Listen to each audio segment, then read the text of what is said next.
probably what would be 12-year-old Thomas or Tad Lincoln at Lincoln's knee, and then there's a boy in the background on a picture on a wall, and that would have been William Lincoln, or Willie Lincoln, who died in the White House in 1862. So that would have been the Lincoln family. But these were the type of prints that were very, very popular. People bought them, people hung them in their home. You know, Abraham Lincoln, prior to the advent of what we would consider modern photography, was our most photographed president. There were 127 known photographs of him. Now, Lincoln didn't go and get his picture taken because he was vain. If there was ever someone who was not vain, it was Abraham Lincoln. But he knew the importance of getting his picture in front of an audience, and in front of voters, and in front of the people. But especially as president, he would get requests from sculptors and painters who would say, you know, only one time did Lincoln let a painter in his office at the White House and spend 6 months there while he's conducting business. Can you imagine? Having a painter sitting in your office for 6 months every day and listening to all these private conversations that you're having with senators. He was right there. He set up his easel in the state dining room, and he painted a life-size depiction of Lincoln signing the Emancipation Proclamation, and he wanted everybody in the painting to be life-size. So he would say to Lincoln and his cabinet, would you please go and have Brady photograph you in these positions? And Lincoln did that. And Seward did that. And the cabinet did that. And then he would take these pictures and then put them together. And that painting then, made by Francis Carpenter, traveled around the United States and was displayed in Milwaukee, of one of the cities in the nation. And eventually it was, retouched and everything. And then today it's hung in the United States Capitol building. It's on a landing. You can still see it, but the painter spent 6 months in Lincoln's, his office, and ended up writing a book, one of the first kiss and tell books about the Lincoln administration, called, The Inner Life of Lincoln, but 6 months in the White House, the story of a picture. And it's a first-hand account of conversations and how he treated people. Someone swore one time in his presence, and he picked him up by his pants and his neck and threw him out. Imagine. You imagine if that hit CNN today? He saw it all. Little fracases between the Lincolns, and Lincoln losing his temper, So, these books are fascinating, You got to read them. Well, I don't want you to read all of them, because then I don't have a reason to come here and talk about them,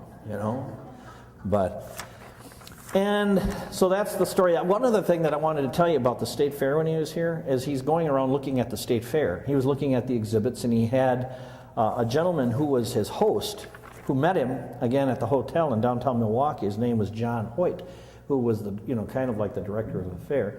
And Hoyt goes and meets him at the hotel because he was supposed to come in that morning.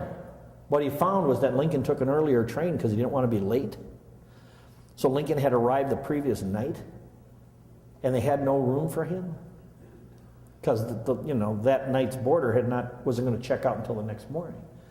So they said, "Well, I'll tell you what we'll do. We'll get a couple of cots," and they cordoned off a portion of the lobby with partitions, and they put a cot in there with a table and a chair so he could shave the next day because he didn't have a beard yet at this time. And so when Hoyt goes to pick him up, thinking he's just arrived on the train, to his horror, he finds that Lincoln came in the night before and he had no room for him in the inn. So they said, well, he's behind those partitions over there in the corner. Your guest speaker.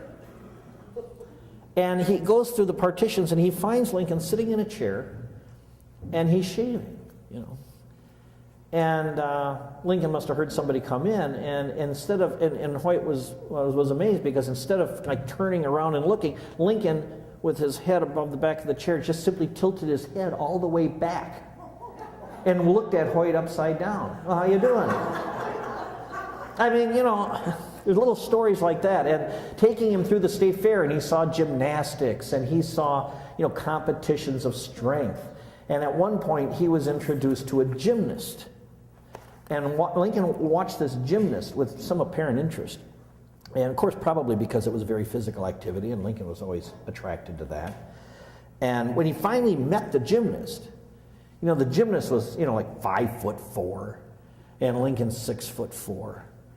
And Lincoln looks at him, like, wow, And he says, and this is where you're glad that you don't have cell phones back then, or people taking pictures or recording what you say because you make the news. But Lincoln says to this gymnast, why, I could lick salt off the top of your head. I don't know what that means.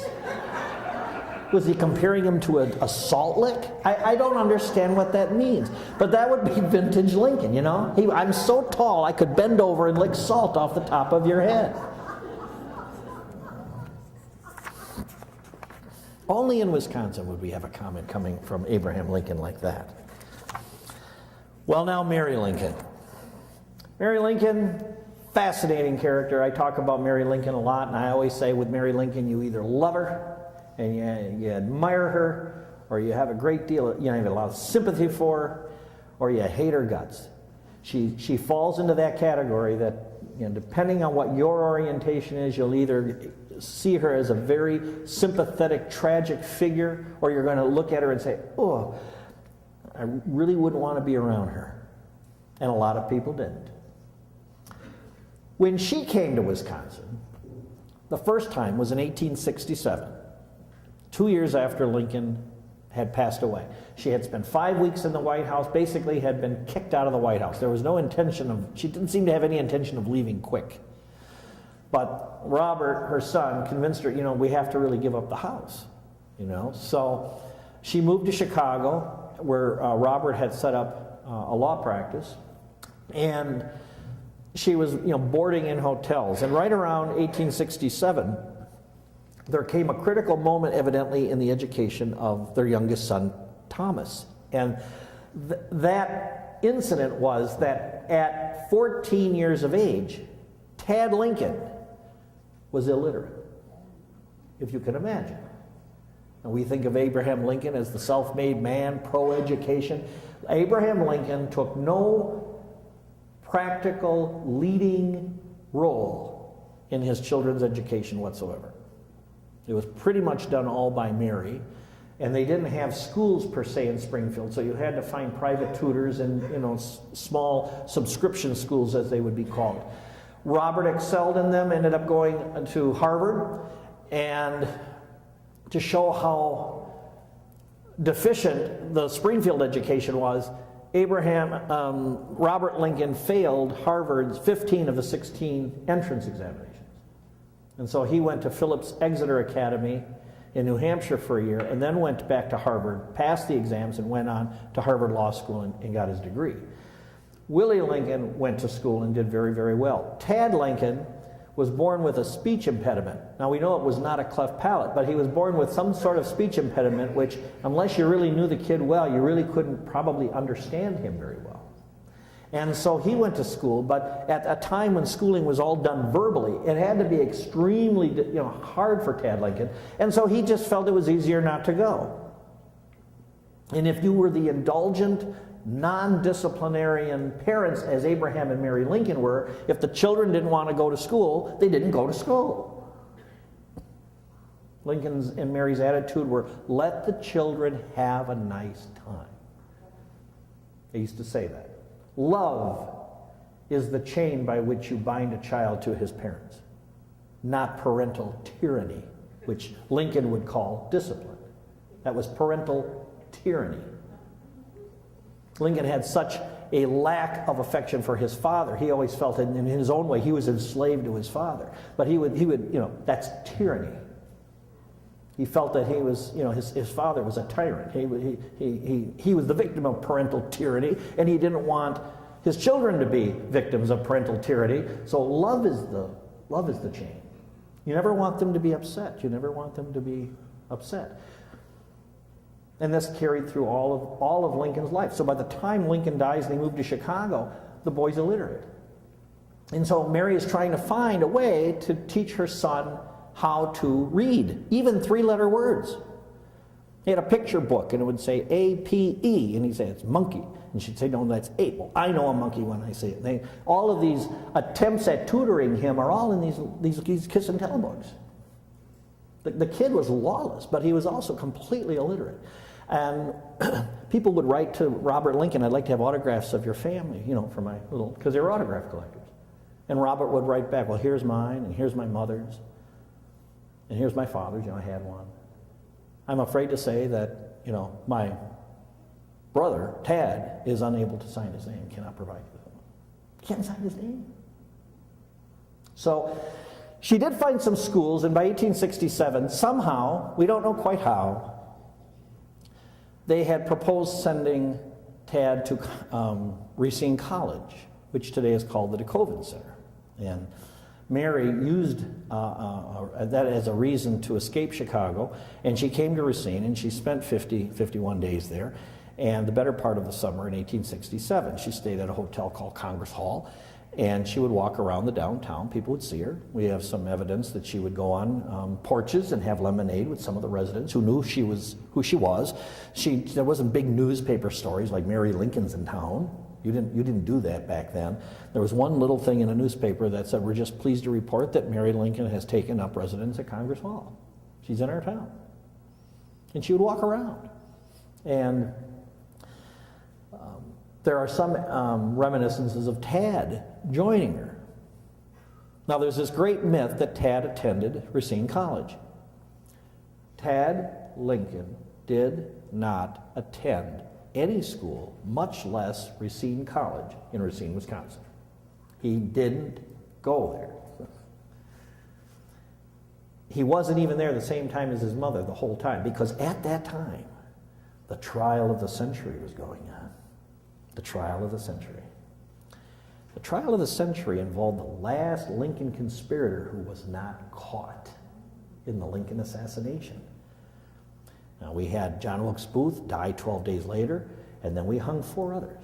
We hung George Atzerodt for attempting to kill the vice president, and we hung Lewis Payne and David Harold for attempting to assassinate the Secretary of State, and we hung Mary Surratt, who was holder of the boarding house where the conspirators met. But the one that escaped was Mary Surratt's son, John. He fled to Canada and then fled to Europe. And when they finally caught him, 2 years later, he was serving as a papal guard at the Vatican. And they arrested him, and they got as far back as Egypt, where he escaped by jumping off a cliff. And they finally brought him back. And now they're putting him on trial. Only unlike the original Lincoln conspirators, which had a military tribunal trial, you remember George Bush and all the military trials that were going on, not the civilian trials. Now John Surratt comes back, and it's 2 years after the assassination. Courts are back in session, and they're saying John Surratt needs to be tried by a civilian jury, not a military tribunal. So they put him on trial, and that was the trial of the century. It was like the O.J. Simpson trial. Everybody's watching it daily, reading the reports. Who's testifying today? What did they say? The trial transcripts were printed in the newspaper. The last one to get caught. Excuse me. And Mary Lincoln's being subpoenaed to testify in this trial. And Tad was subpoenaed to testify in this trial. Why? Because just a few days before the assassination, Lincoln's on the presidential yacht, the River Queen, down at City Point, Virginia, and somebody tried to get on the boat to see the president. Tad was on deck. He saw the man. Lincoln's bodyguard saw the man. Man tried to get on, and they said, well, who are you? He says, well, I'm from Springfield. I'm one of Lincoln's old friends, and Lincoln would love to see me. And he says, well, what's your name? Smith. And they said, well, you stay here. And he goes down below board. They found Lincoln. He says, we got a gentleman outside on deck, wants to see you, says he's from Springfield. Lincoln says, well, what's his name? Smith. And Lincoln says, yeah, that is an uncommon name. He says, well, one, if there was a Smith in Springfield that I would know, You know, I would know if there was a Smith. I don't know any Smiths in Springfield. I've never known a Smith in Springfield. The man's an imposter. So they went out and they said, you can't see him. They had to usher him off the deck of the ship. And as he's leaving, he's swearing and threatening the president and all this. Tad saw it. The government was trying to prove that that man was John Surratt, and it was an early attempt at assassinating the president on his yacht. So Tad's subpoenaed to go to Washington, and Mary, has been subpoenaed. Oh, I can't go. Too many memories. I can't go down in that city. I can't go past the theater. I can't go past that house. I can't go past the White House. I can't go back in that city ever. So she pleads illness, and she comes to Racine. And she spent 51 days there, and people saw her. She did go and visit the college. It was an Episcopalian college. Mary Lincoln was Presbyterian. She met James DeCoven, who was the rector, or the warden as they called it, of the college, and she later would write that she was very unimpressed with DeCoven. And he greeted her in these long flowing Episcopal robes and gave her this tour of the college, and she saw the dormitory where the little cots were because the kids had to board there. And he would have had to go to school there and board there, and he would have only been physically away from that campus probably 2 weeks to 3 weeks out of an entire year. And Mary Lincoln would never have allowed Tad to be out of reach at that point. And he also was still pretty much illiterate. So to go to a boys' college preparatory school and have to study Greek and all of these classes that was unheard of. He would have failed miserably. So he never did go to school there. But Tad did join her in Racine after he testified in the trial of John Surratt. He took the train down. Looks like Robert came with him, and he dropped him off to her, and they visited for a while and left. And she went back to Chicago and started leading this nomadic, rather unhappy life, and her mental abilities start to wane, especially when you get into the 1870s. And Tad is everything to her. He travels with her. He sometimes sleeps with her. He's her confidant. He's her companion. He's the one person in life that she's got left. She doesn't have Robert. He's going to get married within the next year, and he's going to have a family and a wife and a house and a law career. And if you were a woman at that time in the 1860s, there were two things that provided you with a sense of identity. It was you were a wife and mother, and you owned a home, and you were a hostess. And you had to carve out your identity in the context of those three things. And Mary Lincoln had no husband. She had no house. And she just has one little boy, really. And so she's boarding at hotels, and then she went and bought a home. And why she wanted to buy a home, outside of the context of having one, she never lived in it. And she eventually sold it. But she kept buying things for a house that she didn't own. She would go into stores and still buy curtains, and she'd still buy china, and she'd still buy rugs, and things that you buy for your house. She would continue buy. Now I always say, thank God there was no home shopping network, because Mary Lincoln would have had boxes arriving daily, and they would have stacked up.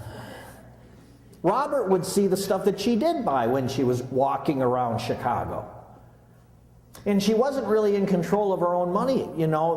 Abraham Lincoln, gifted attorney, knowledgeable on the law, knew the ins and outs of almost any type of litigation, never left a will. So when he died, his estate had to be divided up into three ways. A third of it went to Mary, a third of it went to Robert, a third of it went to Tad. And then when Tad would die, half of it would go to Mary, half of it would go to Robert. But when Lincoln died, his estate, which would be ultimately, when it came out of probate, be valued at about $110,000, she didn't have control of her money for almost 5 years. So when she's boarding at a hotel, she has to write to the executor, I need you to pay this bill. Tad needs new pants. Tad needs a book. I don't have any money. So her bills have to be paid for her. So at that time, the shopping was somewhat in control. But when she got her money, oh my. Oh my. Yes, Home Shopping Network would love Mary Lincoln. And then she gets a little paranoid, so she sews $63,000 in cash into the linings of her petticoat. And she's walking around Chicago with over $60,000 in cash sewn into her petticoat. And Robert sees this. And then she has spiritualistic mediums coming, and because she was into spiritualism. Mary Lincoln was really into spiritualism. When that movement hit in the 1860s during the Civil War, when families were just not prepared for the loss of their sons and their husbands and their fathers, Americans turned to the spiritualists. You can put me in contact with my dead friend and relative, because I'm not prepared not to see them anymore. And so spiritualism was just at its zenith during the Civil War. And Mary Lincoln thought this was great. She had lost her son. This would be the second son that she has lost. And even in the White House, she starts showing signs of instability. How many people saw Spielberg's Lincoln? Okay. I don't want to see that few hands. Okay. Your assignment is to go home and you're going to watch Spielberg's Lincoln, aren't we? Yes, yes. And I want you to watch that. I want you to watch Spielberg's Lincoln. I want you to watch the interaction between Abraham and Mary Lincoln. I want you to watch the interaction between Abraham Lincoln and his son Robert. It is accurate. It is accurate. That is an accurate historical film. And during the White House years, Mary Lincoln starts to become a little unhinged mentally, and she after the death of her son, she calls spiritualists into the White House. There were seances that were conducted in the White House, in the Red Room, in Lincoln's office. Lincoln had meetings with private mediums who came to see him. Now, I'm saying he didn't solicit them. They came to see him. I have advice from a dead Indian princess on how you should superintend the war. He would attend these seances to kind of keep an eye on his wife, and he's also interested in how some of that worked.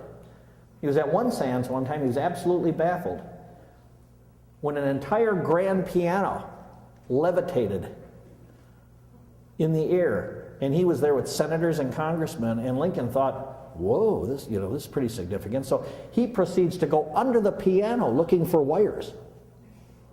And he sat on top of the piano looking for wires. And he never found anything except this piano levitating in midair. And they all said later, Lincoln and these senators, popular politicians, were over in the corner and they said, Mr. Lincoln, what do we do with this? What do we say when we go and we tell them that we saw this piano levitating? They're going to say we were psychologized. We were psychologized, as they called it. And Lincoln says, well, I tell you what. When the people say you've been psychologized, you tell them to come here and watch the piano levitate. And when the piano appears to rise, you tell them to put their foot under the leg of the piano. And let the weight of the evidence convince them. That's how Lincoln would answer that. But it does seem that he believed that this piano was levitating through no natural force. It was levitating. But there was stuff like this going on in the White House. And by the time of Lincoln's death, Mary continued this fascination with spiritualism. And it continued through the rest of her life. She would go to ghost photographers and have her picture taken. And the last photograph we have of Mary Lincoln, it was with a ghost photographer by William Mumler in Boston, and in 1872, the year that she came to Waukesha. And she had her picture taken, and then when the photograph would come, here's Lincoln standing behind her. There was other prints made, and her dead children were standing around her. It was a very popular thing to do. Geez, Aunt Joan died last week. Wouldn't it be nice to see her again? I didn't get my last picture of her. Let's go to a ghost photographer. And the spirits would appear. And Mary really was into that. So when she comes now to Waukesha in 1872, She was living in Chicago. She came to Waukesha basically to take advantage of the mineral baths that were there, the healing properties of the Bethesda mineral waters that were popular in Waukesha. Waukesha was a popular resort town, and people came there to improve their health, much like we go to a spa today. So she was coming to the spa to spend a summer to get well. She had all sorts of medical ailments. Toward the end of her life, she would have diabetes. She would have boils all over her body. She would go partially blind. She had fallen in Europe and injured her spine. There was just a lot of physical ailments with Mary Lincoln. So she came to Waukesha to spend a nice quiet summer getting well, which would have been great, except the Waukesha newspaper noted that Mary Lincoln was in town. And unlike Racine, who didn't seem to give that such prominence as a newsworthy item, they assigned someone to kind of follow her around. So that she had her own paparazzi. And the reporter would say, oh, you know, she went to this store today and she bought this. And they'd note that. Oh, Mary Lincoln went to Milwaukee today and she saw a spiritualistic medium. Oh, who would report that? So even here, she's going from Waukesha into Milwaukee to attend seances and get information from the beyond. Well, a competing newspaper thought this was terrible. How terrible is this? That you would follow the president, you know, the wife of the president of Abraham Lincoln around, a widow, much less a woman. You don't do that. There's no propriety in that at all. There was a rule. There was only 2 times a woman should be mentioned in a newspaper. When she was born and when she died. That's the only time a woman's name should ever appear in the newspaper. And to follow Mary Lincoln around and report on where she's going and what she's buying and who she's seeing, oh my heavens. So the newspapers get into this public war over how to treat Mary Lincoln. So now she's in the news every day. And so she eventually, at the end of her summer, gave up this and left and went back to Chicago, where she was living. And so, you know, that's kind of interesting. But, you know, that whole thing with the spiritualists in Milwaukee, there's also evidence that she did take a sojourn into central Wisconsin. She actually boated on Devil's Lake. So we know she did that. There's some evidence that she was in the Madison area. So we don't know the extent of all of her travels at the time that she was in Waukesha. But she certainly seems to have been taking part in recreational activities that would have relaxed her, and she got to see some scenery and enjoy our state. And, you know, back to Chicago she went. But it was very short-lived, because within 3 years she was really starting to become mentally unbalanced, and she was absolutely convinced that her son was dying one time. She was in Florida and woke up one morning convinced that Robert was dying. And she sends off these telegrams to him. Oh, please don't die, live, hold on, I'll be there as soon as I can. Robert's totally healthy, conducting court in Chicago. He's getting these telegrams from his mother, who believes that he's on the brink of death. And he meets her at the train station, and lo and behold, he's totally well. So he takes her back to the hotel where she stays. Now, interesting dynamic about the Lincolns. When you read about the Lincolns, especially this period of time, you have to be careful of who you're reading about. There's Mary Lincoln, the matriarch, Mary Lincoln. There's Mary Harlan Lincoln, Mary Lincoln, Robert's wife. And then they named their firstborn daughter Mary. There's a Mary Lincoln. When you read it, you got to be very careful as to which Mary Lincoln you're reading about. But Mary Lincoln, Abraham Lincoln's widow, and Mary Lincoln, Robert Lincoln's wife, did not get along. And there was at a point where Mary Lincoln, when she comes back from Florida, Robert says, well, you can stay with us. You know, you can stay with us, Mom. So she moves in. Ooh. What does she have? She has a house, right? She's the grand matriarch of the family.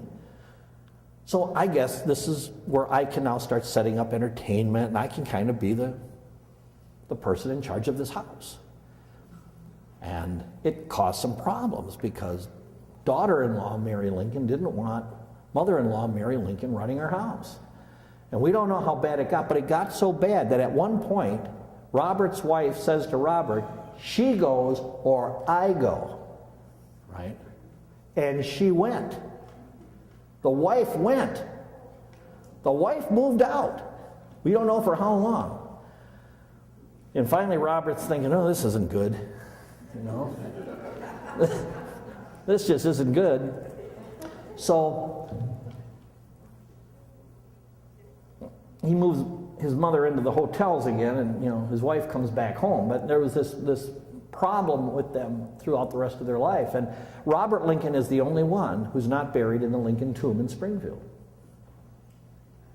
He's supposed to be buried there. You'll see his name on the wall, but his body's not there. He's buried in Arlington Cemetery because of the brief service that he did in the Civil War. But Mary Lincoln, Robert's wife, said, you will not be buried with those Lincolns in that tomb. You're not going there. You're going to be at Arlington with me. And he is. So, interesting dynamic, very interesting dynamic in the Lincoln family. And finally, in 1871, Tad dies of tuberculosis. And, it was a really sad event. They were over in Europe, they came back. He's very sick with tuberculosis. He's coughing. It got to the point where he was in a straight chair, tied into this chair, having these coughing fits until one day, while Mary's actually physically administering to him, he just coughs and pitches forward on her and dies. So she lost that son at 18. At 18. So now Robert, the oldest of the Lincolns, only in his late 20s, is the only survivor of all the siblings. And, he's inherited taking care of his mother. And finally, by 1875, she's in the hotel. She's seeing Indian spirits. She believes that Indian spirits are pulling springs out of her head and pulling things out of her eyes. And so Robert has his mother followed. He hires some private detectives. She's wandering the streets with $65,000 in her petticoats. And, so she's wandering around buying things, and so he says, oh my God, we got to, I can't have my mother doing this, someone's going to take advantage of her, so he hires, detectives to follow her. Well, now Mary Lincoln, in her mental duress, gets paranoid because she believes people are following her. Well, they were following her. And so finally, she's starting to go half naked down the elevator into the dining room in the hotel. Robert tries to prevent her from going down. She's screaming in the elevator, you're going to murder me. And so finally, he realizes, this is not good. So he goes and seeks the best mental health experts that were in the United States at that time. And they looked at all the available evidence and adjudged her to be, as they would say in 1875, insane. They brought her into the Cook County Courthouse. They adjudged her insane. They brought in all these merchants from all these department stores where she was buying. Well, how did she look that day? What did she buy? How much did she buy? Well, that's not normal for a woman that doesn't have a house. This is all representations of mental troubles. So they adjudged her insane. They put her in a private, all-women's asylum, if you want to call that. Use that word, in Batavia, which is now an apartment house today. And she orchestrated her own release and got out 4 months later. You want to know how she did it? She used the press. If you want to get out of an asylum and you're a woman, what better way to do it than to call a reporter in? You call a reporter in and say, look at what they've done to me. Look what my son has done to me. Oh, and Robert's a very he's a Lincoln, right? It's Lincoln's son. This guy's not living in anonymity. He's Lincoln's son. He's a prominent Illinois attorney, a prominent Chicago businessman, one of the wealthiest people in Chicago. Look what he's done to me. Whoa. She was out in 4 months. She was out in 4 months. She orchestrated her own release. Fascinating little story. And she eventually now starts traveling alone. Her mental abilities never really improve. But by the end of her life, she is living in Springfield in the home where she married Abraham Lincoln, in the home of her sister. She's up on the second floor. She's got her own bedroom. And she's barely able to move. She's blind. She's got boils. She's got diabetes. And the little kids in the neighborhood point up to that window up there. And that's where the nutty lady lives. That nutty lady, she lives up there. There's a nutty lady up there. Abraham Lincoln's widow. She only sleeps on one half of the bed. The other side is reserved for her husband. She has one candle. That's the only light she would allow. And there she died at the age of 64. The age of 64. And when they went to bury her in the Presbyterian church, Mary's sister would later say, you know, when we brought her in, she came in and we gave her that room. Of course, we didn't know what to do with the 67 shipping trunks of things that she brought with her. 67 shipping trunks, which they put in the attic. Now, if you remember the way the maids and the butlers were at that time, where were the maids and the butlers? Yeah, they were way up in the heat, way up just below the attic. And here are these maids and these butlers, hearing the creaks and groans of the joists as they are cracking, laying on their bed, listening to the floors starting to give way, with 67 shipping trunks up there. And when Mary died, well, the maids moved out. They said, we can't be up there, it's not safe anymore. When Mary Lincoln died, they didn't have one dress to bury her in. Out of 67 trunks, that was all stuff for a house. We don't know what happened to all that stuff. They had to go out and buy a dress to bury her in. And what I think was really great was when the eulogy was given for Mary Lincoln. The minister said that Mary Lincoln and Abraham Lincoln, their marriage was like two large oak trees that germinated and grew together. And they grew together for years and years and years so that the roots under both trees intertwined and mixed together. And when lightning came and killed the one tree, the other one surely would die because it was affected. And it was just a matter of time before Mary Lincoln died. And for people that knew her, that had sympathy for her, it was a day of happiness because she was finally out of her misery. Because all she wanted to do was die. When she came back from Europe the second time in 1882, she was on board a ship. And she was coming back into New York Harbor. And on board this ship was a very well-known actress. And this actress, her coming into New York was much acclaimed and much waited for. And on board the ship, Mary Lincoln and this actress are there. And Mary, you know, is not coming into New York Harbor with these screaming tens of thousands of people waiting to see her. They're waiting to see this woman. And on board the ship, Mary Lincoln is going down a flight of stairs on this boat and slips on the wet stairs and is about to go absolutely headfirst down this flight of stairs, and this hand comes out and grabs her and saved her. And Mary Lincoln turns around and looks into the eyes of this actress who saved her. And the actress then, Sarah Bernhardt, said, had I known who I was saving, I would have let her fall. Not out of hatred for Mary Lincoln, but when you saw her, so pathetic, I could have almost not saved her and let her die just to put her out of her misery. Can you imagine? That Sarah Bernhardt saved Mary Lincoln.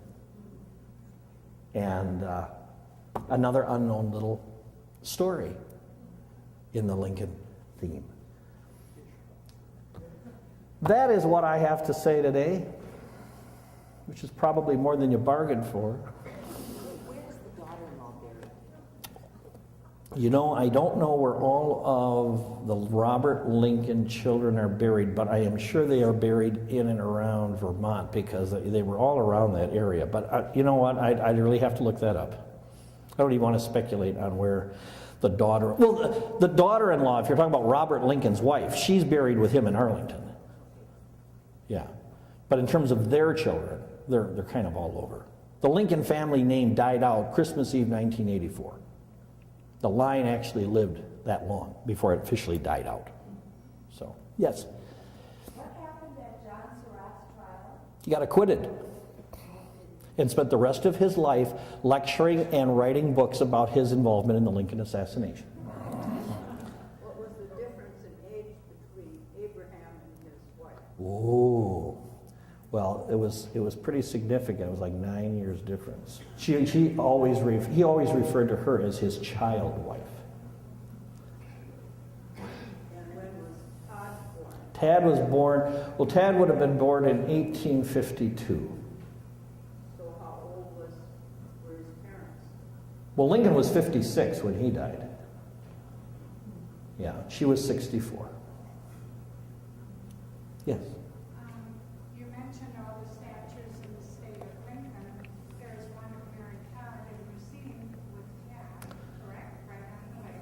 Well, you got it half right. It's Lincoln, Abraham Lincoln, and Mary Lincoln. It's not Tad. Oh, it's not. It's the only statue in, well, when it was unveiled in 1943, it was the only statue in America or in the world to a president and his wife. It was the very first statue anywhere to Mary Todd Lincoln.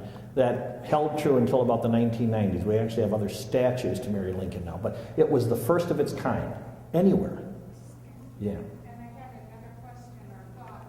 In retrospect, knowing what we know now about health and so forth, could some of her mental illness have been related to the diabetes or some other health concern that could have We have some people who have written biographies and works on Mary Lincoln and have speculated that a lot of her mental duress could have been linked to her physical ailments. You know, we don't know. We simply don't know.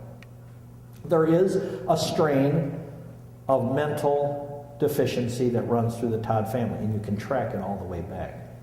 So I mean, I'm inclined to believe that there was some hereditary influence there. I read a book about her, and she liked to spend money. While Lincoln was in Illinois on his circuit route, she wanted more room, so she had a second story built to their house. And when Lincoln comes back, he walks up and down the street and can't find his house. That house went through 7 separate restorations during the time that they had that house. It was originally a 1-story, 3-room cottage. When you go into it now, it's this whole second floor has been added, and maids' quarters were added in the back. Yeah, it was certainly indicative of how much he had risen in the world. Absolutely. How many children did she lose in childhood? 2 or 3 that they died? Well, Robert was the firstborn, and then the second-born was Edward. He died at the age of 4, and in that home in Springfield. And then they had Willie to replace Eddie. He died in 1862 in the White House, but then they had Tad or Thomas. So they ultimately had 4 sons, no daughters. Yes. Any comment on this big discovery of that photograph of Gettysburg? There's written up in the Smithsonian text. Yeah, you're talking about the one where it looks like Lincoln is on the horse looking downward. Well, is it possible? Oh, yeah. Are there more things out there to be discovered? Oh, I'm convinced of that. That's what makes it fun. You know, can you say with certainty that's him? Probably not. Not unless you're going to do a lot of digitation and digital work on that photograph. It was very tiny. You put anybody in a silhouette with a top hat, and that's Lincoln. So it's hard to tell. People always want to believe that they've got something new on Lincoln. He was here. He slept here. He ate here. He walked his dog here. You know, we want to believe that. He was never at the White House. I had a gentleman ask me, was he ever at the White House? Abraham Lincoln was never at the White House. But we want to believe it. I'm sorry, I hope there's no Wade people in here, but he wasn't there. I'm sorry, he wasn't there. He wasn't, but people always ask. Okay, well now you can tell him he wasn't there. I fight this all the time. Was he here? No, he wasn't there. Can you prove it? I can prove it. I don't want to hear your proof he was there. I hear it all the time. Well, you've been very patient with me today. I really appreciate coming back to Sheboygan. It's always nice to see you because you're always such a great audience. You have such great questions and you keep me honest. And you deal with my digressions and my little tangents. So I appreciate it. Thank you very much.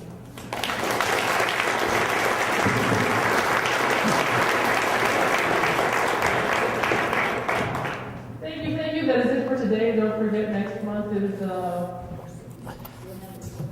Women's Administrator. That's good. Very good. It's been a long week. Lots of presentations. Keep in mind that this series is sponsored by the Sheboygan County Historical Research Center. For those of you who do not know about us, we are the archive. We are not the museum. They're our sister organization. We collect the stuff you dust. We collect the stuff that you file. Keep in mind, I'm always looking for people to become new members. There were some newsletters over there. There might be some extras, but keep us in mind. Come and visit us. We're located at 518 Water Street in Sheboygan Falls, open Tuesday through Friday, 9 to 4, and Saturday mornings. If you're looking to research your family, we are the place to be. But until next month, stay warm, stay safe, have fun. Thank you. Ready?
we are about to start with the rousing 7th Massachusetts Regimental Quick Step. Ladies and gentlemen, the bandmaster of the 1st Brigade Band, John Condon, and the 1st Brigade Band.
Now, if you have stickball tenor horns or anything else in your garage, any place else that you think we might use, get a hold of us. Even if you find a bass drum beater behind a radiator someplace, but don't throw it away. David Wolpert's going to play theme and variations on the over-the-shoulder tenor horn.